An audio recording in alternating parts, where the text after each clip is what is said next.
जब जीव को मनुष्य शरीर में जन्म लेना होता है तो प्रकृति में वर्षा के साथ आता है,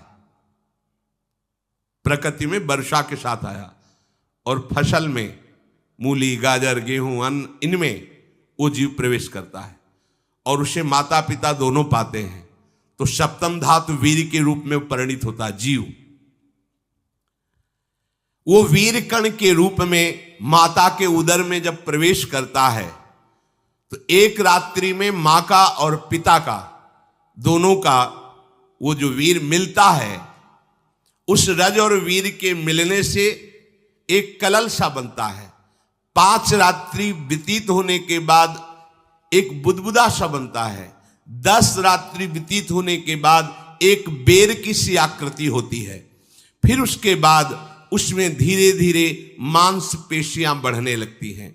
1 महीने में उसके सिर निकल आता है, 2 महीने में हाथ पांव अंगों का विभाग होता है, 3 महीने में नख, रोम, अस्थि, चर्म, स्त्री पुरुष के चिन्ह प्रकट हो जाते हैं, 4 महीने में मांसादि 7 धातुएं प्रकट हो जाती है, 5वें महीने में चेतना जागृत हो जाती है।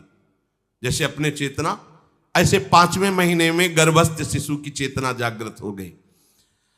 जीव है पर चेतना 5 महीने बाद मां के गर्भ में जागृत। अब उसे भूख लगती है, प्यास लगती है, वहां की तापमयी जलन, पीड़ा, छोटे छोटे कीड़ों के द्वारा काटना, 6ठे मास में झिल्ली से लपटा हुआ मां की दाहिनी कोख में कीड़े की तरह तड़पता है। उस समय माता को कड़वे और खट्टे पानी की लालसा होती है, जिससे उसके अंगों में जाकर भयंकर जलन होती है। यह है भोग। वो कृमि कीड़े की तरह तड़पता है। मलमूत्र के गड्ढे में बीच में झिल्ली में बंधा हुआ वो जीवात्मा सुकुमार तो होता है, वहां के कीड़े उसे नोचते हैं छोटे छोटे, वो तड़पता है। माता प्रसन्न होती कि जब बच्चा हिलता है, बोले है उसकी दुर्गति हो रही, वहां भयंकर कष्ट पा रहा है।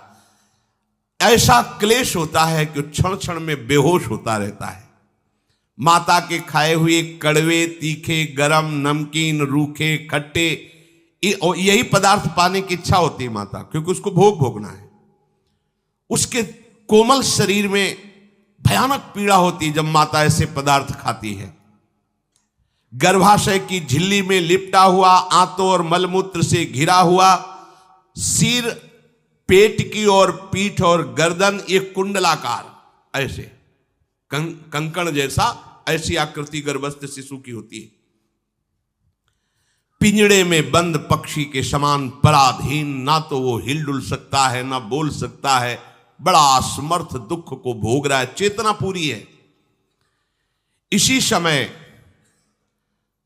भगवान द्रवित होकर उसे ज्ञान देते हैं, गर्भस्थ शिशु को, सबको। जे उसे ज्ञान होता है तो सैकड़ों जन्म के कुकर्मों से याद आते हैं, सैकड़ों जन्म के। ओहो, ये मेरे कर्म का ही फल, मैंने ऐसे कर्म किए इसलिए दुख भोग रहा हूं। बेचैन हो जाता है, कैसे निपट पाऊंगा, सैकड़ों जन्म के कर्म जमा है। अब महान अशांति उसके हृदय में, उस शरीर में भयंकर पीड़ा। कुंडलाकार शरीर है, हिल भी नहीं सकता है, बस कीड़े काटते हैं, बड़ी तड़पन, बड़ी जलन, भूख प्यास की जलन। अब एक और भयानक जलन हुई, उसे स्मरण हो जाता है कई जन्मों के, सैकड़ों जन्मों के पाप कर्मों का।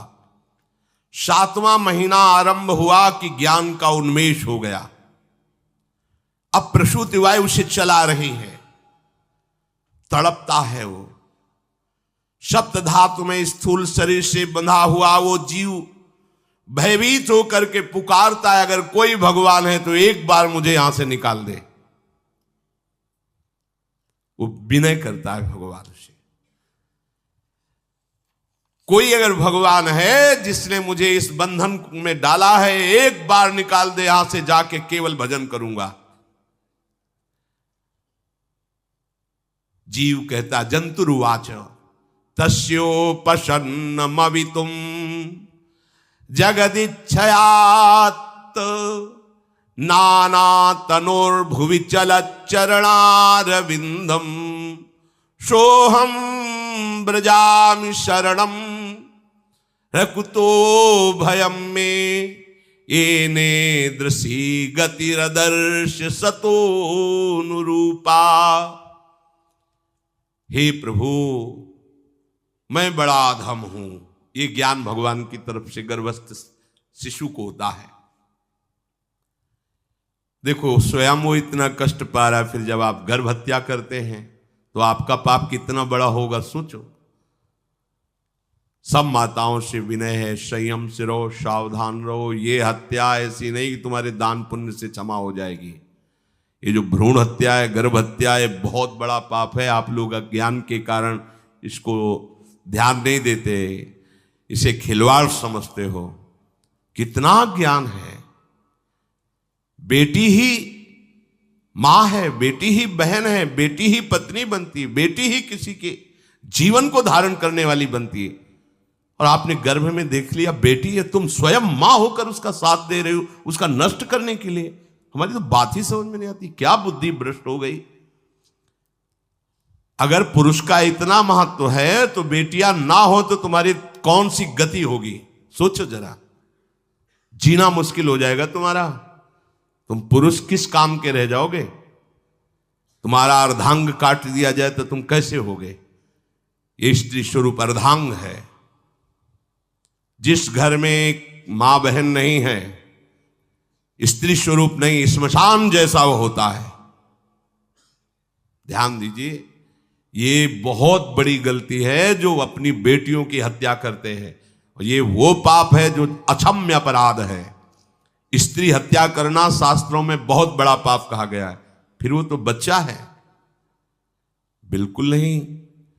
जिनसे हो गया है, श्रीमद् भागवत का सप्ताह मूल संस्कृत से सुनो और भगवान से प्रायश्चित प्रार्थना करो कि हे नाथ, भूल से गलती हो गई, दूसरा कोई उपाय नहीं। ध्यान से समझ लीजिए, तुम्हारे भ्रूण हत्या गर्भ हत्या के पाप को नष्ट करने में एकमात्र श्रीमद् भागवत समर्थ है, दूसरा कोई नहीं। कोई दान पुण्य तीर्थ स्नान तुम्हें क्षमा नहीं कर पाएगा। यह ऐसा महापाप है। अगर हृदय में जलन करके और मूल संस्कृत के द्वारा पूरी 7 दिन में भागवत श्रवण की जाए नियम से, तो भागवत समर्थ है, इस हत्या के पाप से भी आपको मुक्त कर देगी। जिनके ऐसे हत्या हो गई हो करवा लो, नहीं तो बुद्धि आगे भ्रष्ट करके तुम्हें हरि गुरु से विमुख कर देगा। ये पाप ऐसा नहीं कि तुम्हें 2-4 माला घुमाने से क्षमा हो जाएगा। ये महत अपराध है। सबकी समझ में नहीं आता, समझ जाओ, नहीं तो आप जहां भी हो वहीं से भ्रष्ट कर देगा। ये अपराध नष्ट नहीं होगा, श्रीमद् भागवत की कृपा से नष्ट हो जाएगा। यह हमें बहुत विश्वास है। श्रीमद् भागवत सप्ताह की यह है ही महामहिम। प्रेत योनि को प्राप्त धुंधकारी को सीधे भगवत पार्षद स्वरूप देकर परम पद में आरूढ़ कर दिया। केवल 7 दिन की मूल संस्कृत एक भी श्लोक नहीं छूटना चाहिए। अगर सप्ताहिकी का पारायण हो तो इस भ्रूण हत्या गर्भ हत्या से भी निवृत्ति मिल जाए। अब वो जीव भगवान को पुकारता है, मैं बड़ा नीच अधम हूं। आहा, भगवान आपने जो मुझे गति दिखाई है तो मेरे कर्म के अनुसार ही है, आपका इसमें कोई दोष नहीं। हम लोग जब कष्ट भोगते तो भगवान से कहते हैं हमने तुम्हारा क्या बिगाड़ा। भगवान ने नहीं बिगाड़ा, तू खुद देख क्या बिगाड़ लिया अपना। करो पापाचरण। अब देखो, हमने तो जीवन में कोई पाप नहीं किया और कितने गर्भ हत्या की है, कितनी खिलवाड़ समझे हो। ये बिल्कुल भयावह चीज है। आप लोगों को नहीं, हम बार बार इसीलिए कह रहे कि भयावह वस्तु है, तुम्हें बहुत ऊंचाई से घसीट के भ्रष्ट कर देगी। बहुत होश में हो, भूल के कभी ऐसा न करना जहां तक हमारी आवाज पहुंचे, जहां तक सुनाई दे। गर्भ हत्या मत करना, संयम से रहो। इस तरह का व्यवहार मत करो कि तुम्हारा मनुष्य जन्म ही व्यर्थ चला जाए। इसमें तीनों को बराबर दंड मिलेगा। गर्भ हत्या कराने वाला, गर्भ हत्या की प्रेरणा देने वाला और गर्भ हत्या में सहयोग देने वाला, जो औषधि डॉक्टर या जो भी, तीनों को दुर्गति होगी। माता पिता प्रेरक और कर्ता। ऐसा नहीं कि आप डॉक्टर हो तो आपको गर्भ हत्या करने का अधिकार नहीं। आप डॉक्टर हो दूसरे के शरीर को स्वस्थ करके निरोग करने के लिए, हत्या करने के लिए नहीं। कोई भी हमारा संविधान ऐसा आदेश नहीं करता कि आप गर्भ हत्या कर दो, ना भागवतिक और ना भारतीय संविधान। ऐसा संविधान आदेश नहीं करता। अब वो जीव कह रहा है कि प्रभु मेरे योग्य ही है आपने जो मुझे दंड दिया है। मैंने सुना है कि आपकी शरण में जो आता है आप उसकी रक्षा कर लेते हैं। आपकी जो शरण में हो जाता है वो इस भूमि पर, भारत भूमि पर, विश्व पर निर्भय विचरण करता है, कोई उसे भय नहीं प्रदान कर सकता। प्रभु मैं इस माता के उदर में माया का रहस्य न जानने के कारण ऐसे कर्म किए कि मैं आ गया हूं, बहुत दुख पा रहा हूं। हे निर्विकार अखंड बोध स्वरूप परमात्मा, मैं बार बार नमस्कार करता हूं। प्रभु मेरे ऊपर कृपा कर दो, एक बार इस गर्भ से निकाल दो, मैं यहां से बाहर जाकर आपका निरंतर भजन करूंगा। ये वादा करके आए हम प्रभु से सब। प्रभु ने करुणा करके हमें चांस दिया है मनुष्य शरीर। प्रभु मैं बहुत जन्मों से इस समय स्मृति आ रही देख रहा हूं, कर्मों में भटकता रहा आपसे विमुख होकर के। ये जो मुझे अभी ज्ञान हो रहा है केवल आपकी कृपा से तत्कालिक है, तत्कालिक। एक तत्कालिक वैराग्य होता है, जैसे कथा सुनियो मन में आया कि अब तो भजन ही करना है। ये तत्कालिक है, स्थायी नहीं है। इसे स्थायी बनाओ। प्रभु आप अंतर्यामी हो, आप सब कुछ जान रहे हो। तीनों तापों की शांति के लिए भक्तजन आपका भजन करते हैं। मैं देहधारी होकर जीव माता के उदर में मलमूत्र से रुधिर की झिल्ली में फंसा हुआ माता की जठराग्नि के ताप से जल रहा हूं।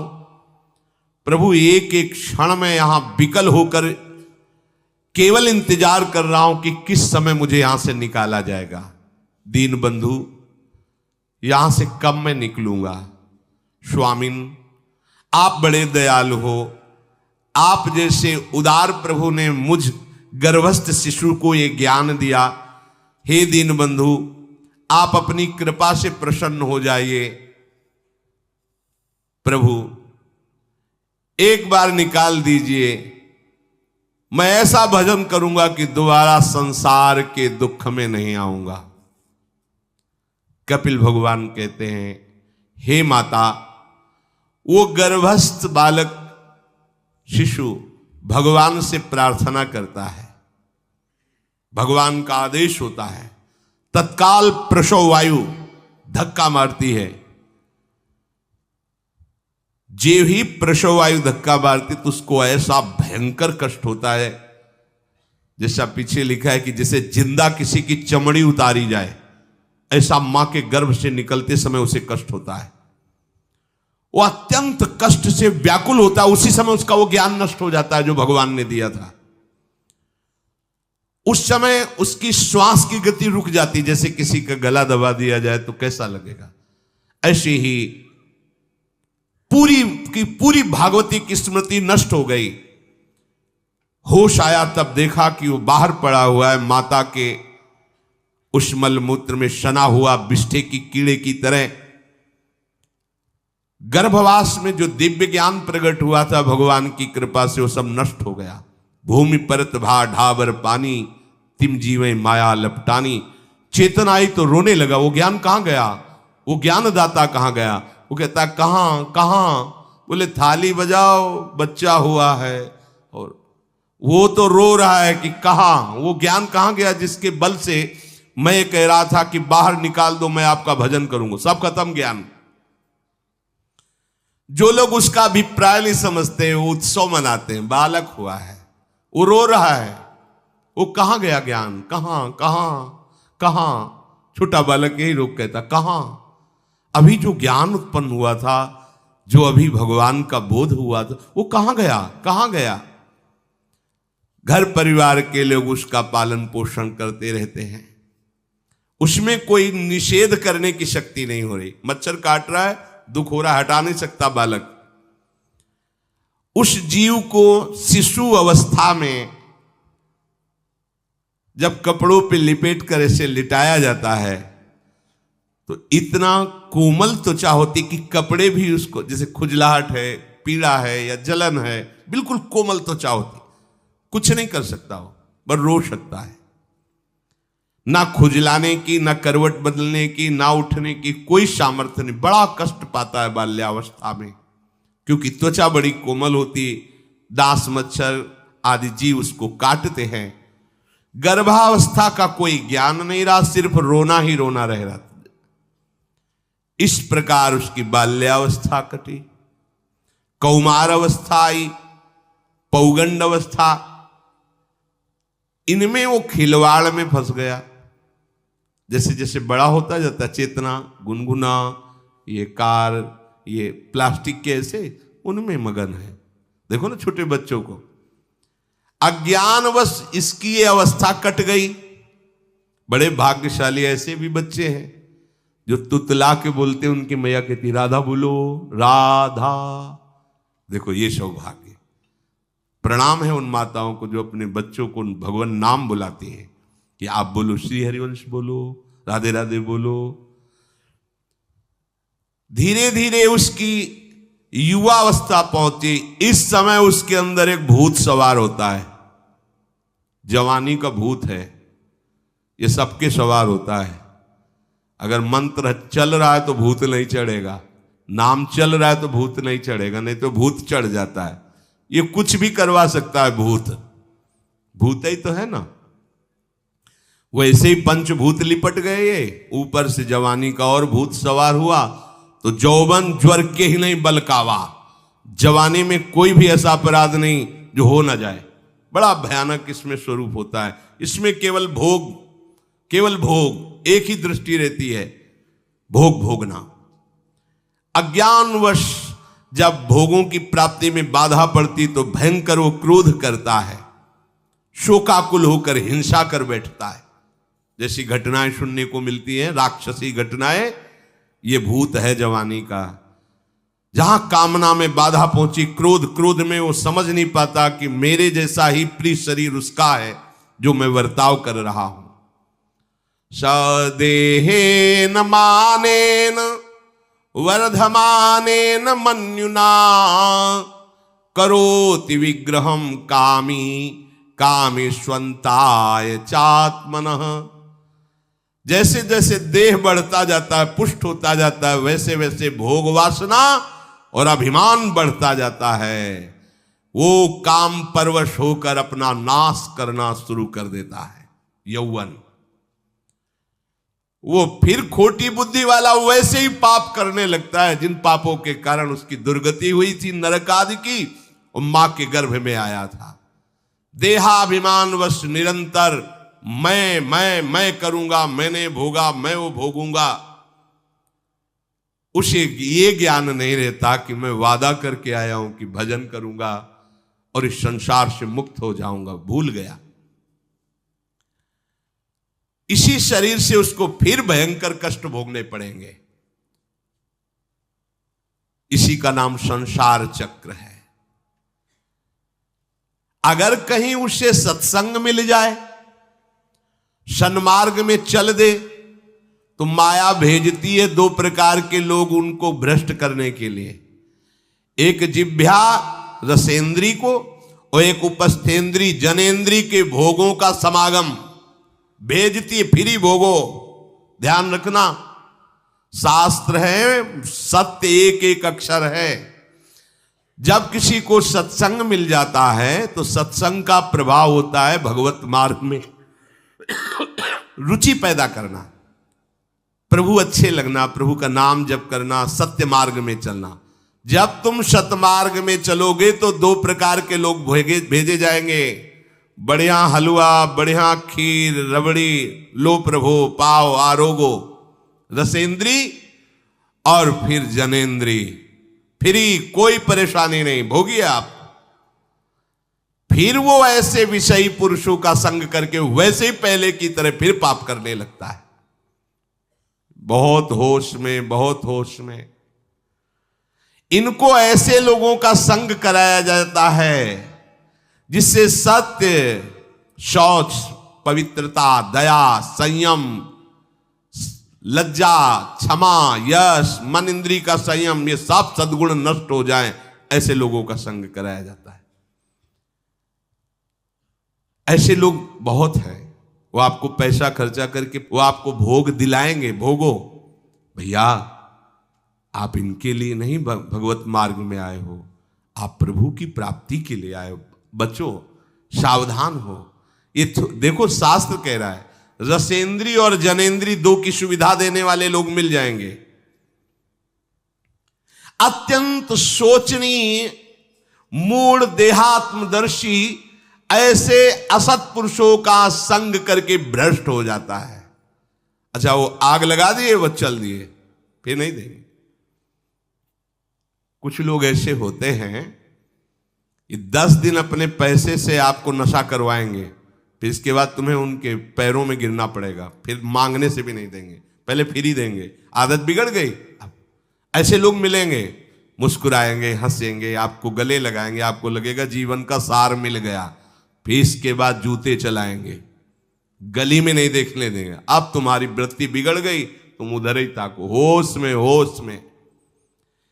इस जीव को किसी और के संग से ऐसा बंधन, ऐसा मोह नहीं होता जैसा कामिनियों के संग से होता है। भगवान कपिल देव जी कह रहे हैं, न तथास्य भवेन्मोहो बंधश्चान्य प्रसंगतः योषित संज्ञाद यथा पुरुषो यथा तत्संग संगता। कामी पुरुषों का, कामिनियों का संग जैसा परमार्थ भ्रष्ट करता है, वैसा और किसी से नहीं हो सकता। इसलिए तुम इतना अपने को मत साधक समझ लो कि हमारा कौन बिगाड़ सकता है। उदाहरण में दे रहे, प्रजापति स्वाम दुहितरम दृष्ट्वा तद्रूप दर्शितः रोहित भूताम शोनवधा वदृक्ष रूपी हतत्रपहा। स्वयं प्रजापति भगवान ब्रह्मा जी ने अपनी पुत्री को जब देखा, प्रसंग आता है, सरस्वती जी, बहुत सुंदर सरस्वती जी है, तो अपने को संभाल न सके। उनके रूप, लावण्य और यौवन के स्वरूप को देखकर भगवान ब्रह्मा जी आकर्षित हो गए। इसलिए दूसरों की तो बात ही क्या है, हम सब ब्रह्मा के ही बनाए हुए हैं, वो आकर्षित हो गए। इसलिए बलम में पश्चिमाया स्त्री मैया जैनो दिशाम या करोति पदाक्रांतान भूर्विजंभेण केवलम। हे माता, मेरी माया का बल देखो, जो अपने पैरों से विश्व को कुचल सकते हैं, ऐसे दिग्विजयों को अपने पैरों के नीचे कुचल दे, वो मेरी माया है। देखो, बलम में पश्चिमाया स्त्री मैया जैनो दिशाम, जो 10 दिशाओं पर विजय प्राप्त कर सकते, उनको भी घुटने टिकवा दे, ये मेरी माया है। संगम न कुर्यात् प्रमदा सुजातु योगस्य पारम परमारुरुक्षु मत्सेवया प्रतिलब्धात्म लाभो वदंति या निरय द्वारमस्य। श्री भगवान कह रहे हैं, अहो मेरी इस माया का बल देखो।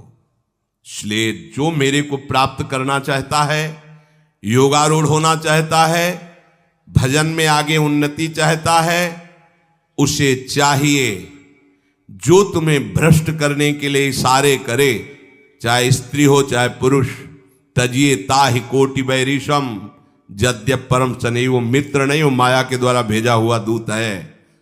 चाहे कोई भी हो, होश में तुम समझते हो कि बाजी जीत गए, भाग्य खुल गए, तरस रहे थे भोगों के लिए, मिल गए भोग। अरे नारकी गतियों से बचने के लिए तुम्हें अवसर मिला था, फिर नरक जा रहे हो। तुम समझते हो कि इसको भोग ले तो सुखी हो जाए, उसको जो भोग रहा है वो समझता है उसको भोग ले तो सुखी हो, उसको वो पूरी सृष्टि इसी भ्रम में फंसी हुई है। होश में हो जाओ। जो परम पद चाहता है, भजन करना चाहता है, ठीक से मार्ग में चलना चाहता है, उसे शब्द भगवान के याद कर लेने चाहिए। चाहे वो स्त्री हो चाहे पुरुष, जो तुम्हें गंदी बातें सिखाए, गंदी बातें दिखाए, गंदी बातें करने के लिए प्रोत्साहन दे, जाके संग कुमति मति उपजय करत भजन में भंग तजोरे मन हरि विमुखन को संग। गृहस्थ हो तो धर्म के अनुसार अपनी पत्नी मात्र में सीमित रहो।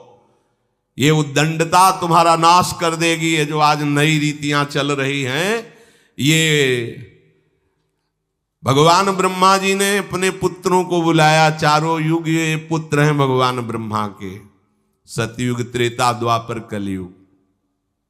सतयुग से कहा भाई हमने रचा है नरक, तुम्हारा स्वभाव सत्य में स्थित होना है, इसलिए हमारी आज्ञा का पालन करो कि नरक खाली भी नहीं रहना चाहिए। तो उनका पिताश्री, जब हमारा स्वभाव आपने ही रचा है तो मेरे राज्य में कोई नरक जाए भूल चूक से, किसी को नरक नहीं जाने देंगे। त्रेता से कहा तो उन्होंने कहा कोशिश करेंगे अपने बड़े भाई का अनुगमन करने की। द्वापर से कहा तो उन्होंने कहा कोशिश करेंगे आपकी आज्ञा का पालन करने की। समझना। लेकिन जब कलयुग आया तो मुस्कुरा के बोला, पिताश्री जैसे बड़े भैया ने कहा मेरे राज्य में कोई नरक मेरी जानकारी में नहीं जा पाएगा, ऐसे ही मेरे राज्य में कोई स्वर्ग या परम पद मेरी जानकारी में नहीं जा पाएगा। मैं सीधे हाउसफुल करूंगा नरक। देख लो ना, शराब पीना, व्यभिचार करना, जुआ खेलना, चोरी करना, हिंसा करना, ये इसके प्रधान स्थान है। ब्रह्मा जी से कहा आप चिंता मत करो, जैसे बड़े भैया कहते हैं कि हमारे राज्य में कोई नरक नहीं जाएगा, ऐसे हम आपको वचन देते हैं। अगर हमारी दृष्टि पड़ी तो न स्वर्ग जाने देंगे न परम पद में जाने देंगे। तभी महाप्रभु कहते पाए जान जगत में सब जन कपटी कुटिल कलयुगी टंचू। कलयुग ने सबको देख रखा है, सबको अधीन कर रखा है। अगर बच सकते हो तो एक हरिनाम है, राधा नाम है, जो कलयुग का प्रभाव नहीं पड़ने देगा। इसलिए होश में, चाहे वो पुरुष हो या स्त्री हो, रिश्तेदार हो, नातेदार हो, कोई हो, जिसके संग से भोग वासना बढ़े, भगवत विमुक्ता हो, दूरी बना लो, तत्काल दूरी बना लो। वो मित्र नहीं, वो भारी दुश्मन है, जो तुम्हें फिर वही दुर्गति में ले जाएगा जो गर्भ में वादा किया वो नहीं कर पाओगे।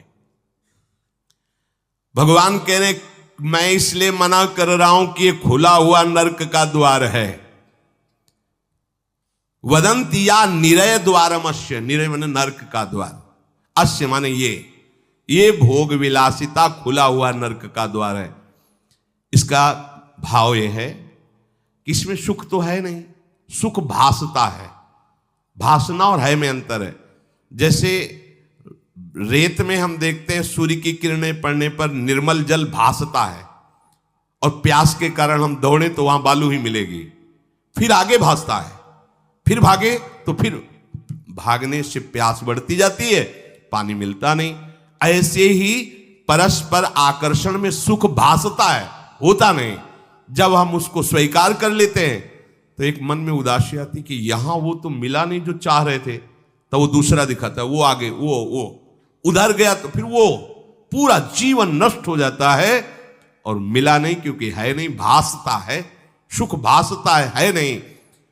प्रभु में सुख भासता नहीं, प्रभु में सुख है, भासता नहीं है। इसलिए जो भासता में लगे वो प्रभु में नहीं लग पाते, क्योंकि यहां भासता नहीं है, वहां भास रहा है, और है नहीं। यहां है, भास नहीं रहा है तो है का परिचय नहीं है, इसलिए वो यहां लग। और जो लग गया तो नाच नाच के मीरा जी कहती पायो जी पायो मैंने राम रतन धन पायो। पति है। प्रथम रात्रि में मीरा जी ने राणा साहब से कहा कि आप हमारी बात शायद समझ सकते हो, आप हमें स्पर्श मत करना।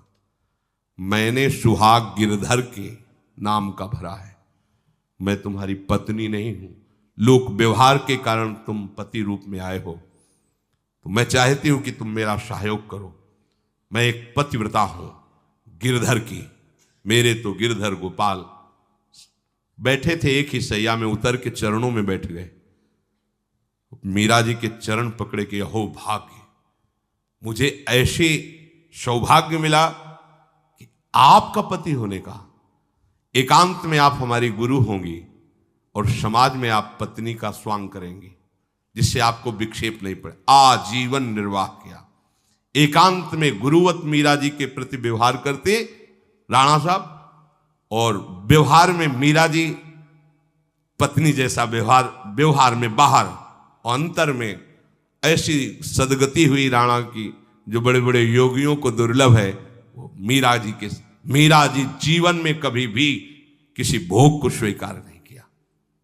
गिरधर के रंग राची, सब भोग चरणों में लुट रहे थे।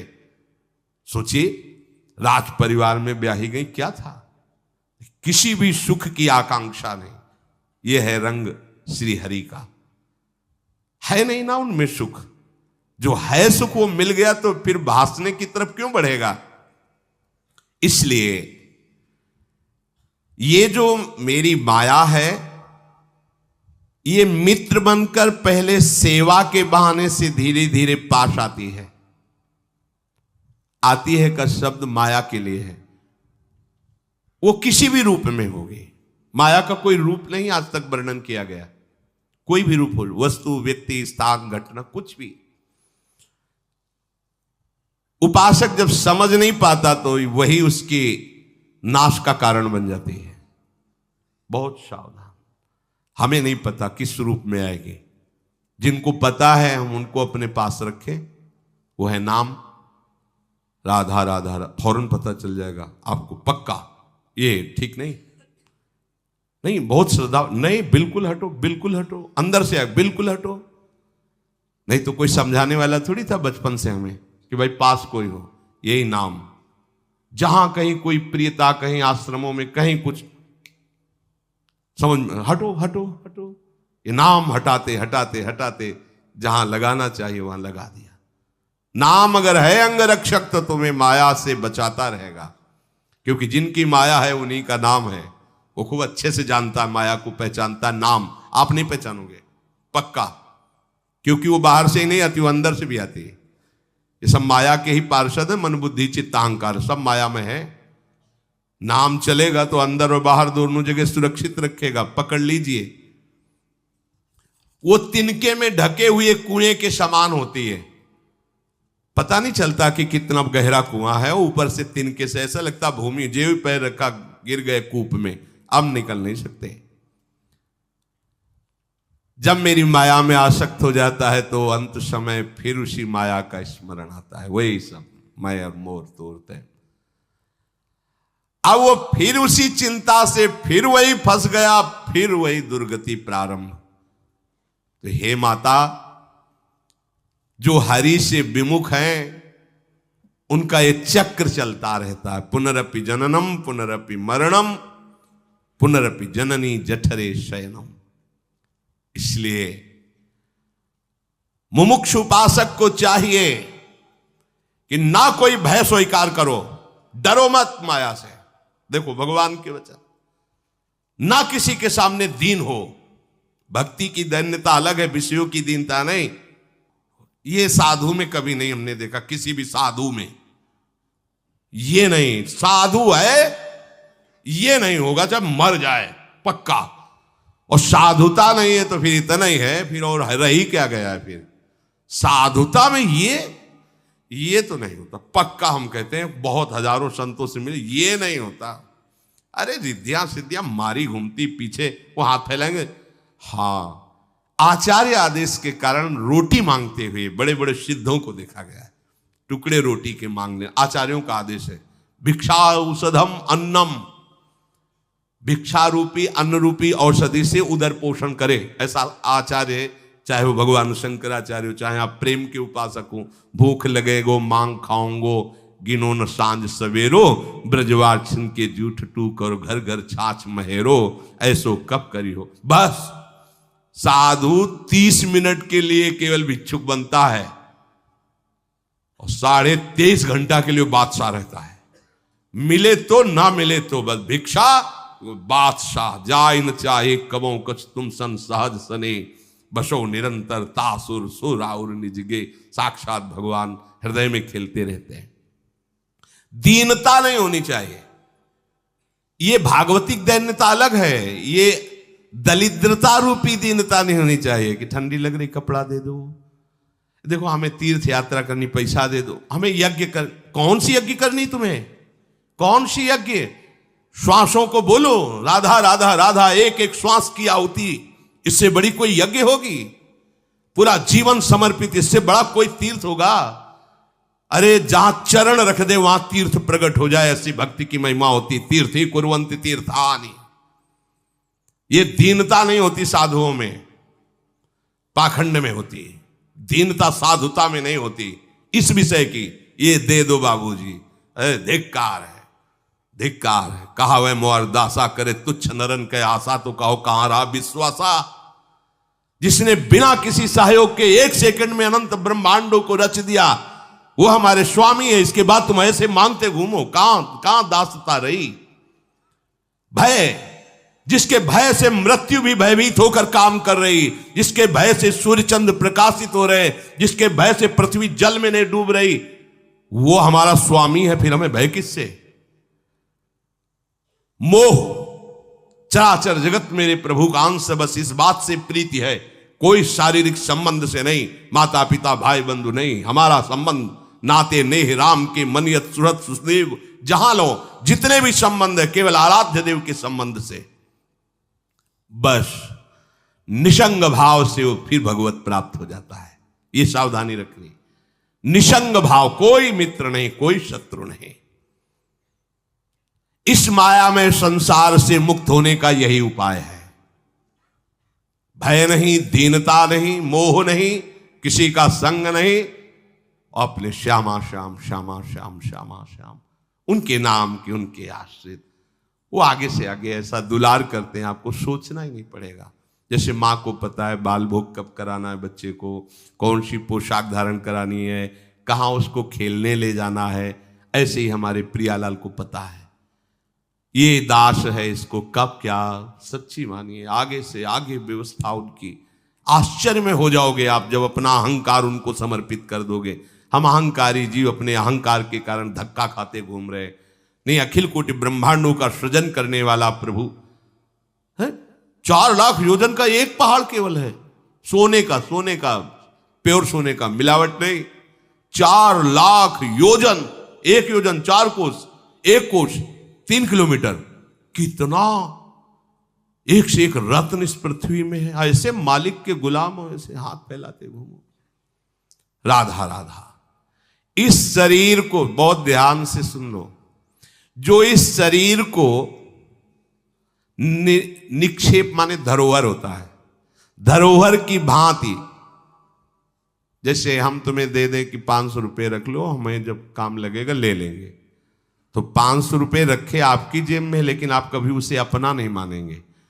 अगर कभी आवश्यकता पड़ी, किसी ने बताया कि 500 रुपये आपकी जेब में, नहीं नहीं नहीं, वो तो धरोहर है। जब वो मांग लेंगे तो उनको हम खर्चा, धरोहर का खर्चा स्वयं में नहीं किया जाता। ईमानदार आदमी धरोहर को जैसे रखा वही, ये नहीं कि हम 500 खर्चा कर लेते हैं फिर कमा के 500 दे देंगे, नहीं, वही सेम टू सेम वैसे ही वापस होगा। तो ये शरीर प्रभु की धरोहर है। सुधा निधि में भी एक श्लोक में आया है, ये प्रियाजू की धरोहर है। कबीरदास जी ने भी कहा है, चदरिया जैसी की तैसी धरि दीनी। जैसी दी थी प्रभु, हमने मलिन नहीं की, वैसे की वैसे वापस कर दी। तो क्या होगा उसका परिणाम? मोक्ष, भगवत प्राप्ति। इसे मलिन करने का अधिकार तुम्हें नहीं। ये चदरिया जो मिली है, मनुष्य शरीर, ये भगवत प्राप्ति। इसे गंदा मत करो।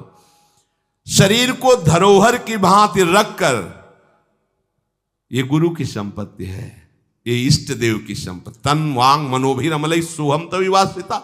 ये शरीर, ये मन, ये वाणी हमारे गुरुदेव को समर्पित, उनकी आज्ञा के अनुसार चलना है। तो क्या होगा? अनासक्ति बढ़ेगी, किसी से कोई राग नहीं, अनासक्त होकर भगवत प्राप्त हो जाएगा। एक ही उपाय समस्त दुखों से बचने का, मामुपेत्य। जो मेरे आश्रित हो गया, मेरा भजन करता है, पुनर्जन्म नहीं होता उसका। क्योंकि दुखालयम शाश्वतम, संसार में वही जवानी, वही बुढ़ापा, वही रोग, वही योनियों में भटकना। थोड़ा तो थक जाओ। तुम्हें नहीं चाहिए दिव्यता तो कम से कम इतना समझ लो। फिर वही प्रारंभ वाली बात कहते हैं कि देश विदेश सुख के लिए भटकते हो, तो हम भी तो ऐसे देश की बात कर रहे हैं जहां सुख ही सुख है। जहां काल की भी चाल नहीं है, वो है निकुंज देश। निकुंज देश के राजा हैं श्यामा श्याम। चलो ना वहां, राधा राधा रूपी धन कमाओ, यहां किसी से व्यवहार न करो, प्रेम का व्यवहार भगवत समर्पित करो, राग द्वेष का व्यवहार मत करो, तो इसी जन्म में ये कर्म परंपरा खत्म हो जाएगी। पता नहीं कौन कौन सी योनियों में हमें जाना पड़े मां के गर्भ में। इसलिए भाई ये आखिरी जन्म होना चाहिए, ऐसा कर लो, ऐसा धन कमा लो जो तुम्हारे साथ चले, वो है राधा नाम। अब जीवन में धोखा ना होने पावे। सबसे प्रार्थना है बच जाओ, आगे और कलयुग भयानक रूप लेके आएगा, आपसे भजन नहीं होगा। अभी देख लो, न खान पान पवित्र है, न संग पवित्र है, न दृश्य पवित्र है, आगे तो और भी। ये ऐसा समय पैदा करेगा कलयुग कि कोई राम कृष्ण हरि नाम सुनाई नहीं देगा। भाव भ्रष्टाचारा सब संसारा धर्म सुने नहीं, कहीं स्वाहा स्वधा तो खत्म होता जा रहा है। देख लो, पहले यज्ञों की भरमार होती थी, कहां यज्ञ हो रहे हैं। ऐसे ही अभी सत्संग सुनने को मिल रहा है। कितने जगह सत्संग होता है, भगवत प्राप्ति का कितनी जगह सत्संग होता है, खोज लो आप पूरे भारत में। कितनी जगह शुद्ध शास्त्र सम्मत भगवत मार्ग की बात मिलेगी। कितने नाम जापक रह गए हैं। वास्तविक आगे चल करके आपको सपोर्ट ही नहीं मिलेगा भक्ति का। जैसे अभी डरने लगे कि अगर तिलक लगा के जाएंगे तो ऑफिस वाले क्या कहेंगे, स्कूल में तो कंठी और तिलक ही नहीं धारण करने दिया जाता। बच्चे कहते हैं, घर में कहते हैं तुम सुहागवती हो, कंठी तो विधवा धारण करती हैं। कैसा दुर्बुद्धि घर वाले। और ठाकुर सेवा ये तो विधवाओं का काम होगा। सच्ची सौभाग्यवती वही है जिसने ठाकुर सेवा स्वीकार कर ली। सच्चा मंगल सूत्र कंठी ही है जिसने हरि का पहन लिया। कैसी मंद बुद्धि है लोगों की। ऐसी मतलब सौभाग्यवती भी कंठी पहन सकती हैं, तो हमें लगता है इससे बड़ा दुर्भाग्य क्या होगा, हम इसे सौभाग्य मानेंगे। राम हरि कृष्ण बोल न पावे, कंठी न धारण करे, रज न धारण करे और उसे सौभाग्यवती, तो कौन सा सौभाग्य। मरण धर्मापति, कुछ दिन में वो भी मरेगा, फिर बनना क्या बनना। न भजन लायक रह जाओगे, न संसार लायक रह जाओगे। प्रार्थना मान लो, थोड़ा कड़ुआ लगेगा लेकिन बहुत मीठा है परिणाम इसका। यत् अग्रे विस्मयो परिणामे अमृतोपमम। जिसमें शुरुआत विष जैसी लगे उसका परिणाम अमृत में होता है। खूब भजन करो और इसी जन्म में श्री जी को प्राप्त करो। श्री राधा